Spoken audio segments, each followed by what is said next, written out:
உதவியாளர் நேரடி நியமனம். உதவியாளர் நேரடி நியமனம் 50% நேர்வாணை மூலம் 50% தேர்வாணை மூலம் நியமனம் செய்வதை ரத்து செய்து நியமனம் செய்வதை ரத்து செய்து 2017 முதல் பொது பணி நீர்வளத்துறையில் பொது பணி நீர்வளத்துறையில் 450க்கு மேற்பட்ட உதவியாளர் காலி பணியிடங்களை நிலை உதவியாளர் தட்டச்சர் அனைவருக்கும் பதவி உயர்வு மூலமாக உடனடியாக நிரப்பிட வேண்டும். பதவி மாற்றம் மூலம் இளநிலை வரைத்தொழில் அலுவலர் சிவில் மெக்கானிக்கல் முடித்தவருக்கு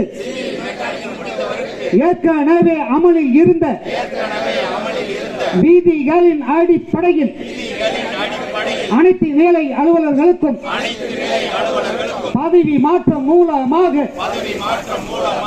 இளநிலை வரைத்தொழில் அலுவலர் பதவி உயர்வு வழங்கிட வேண்டும்.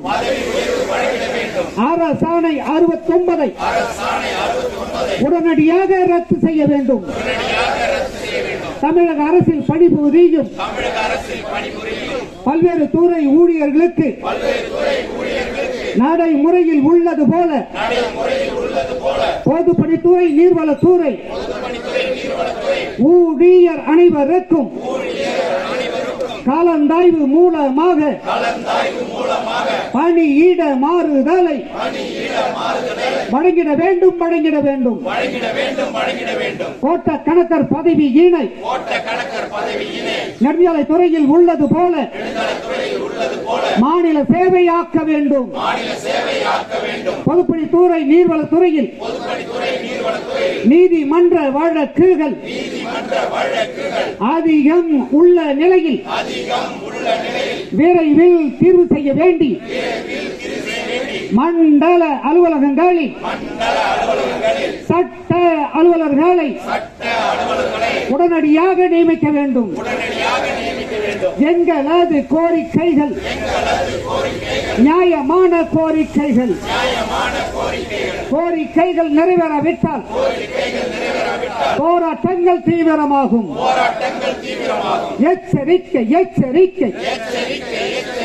எச்சரிக்கை செய்கின்றோம்.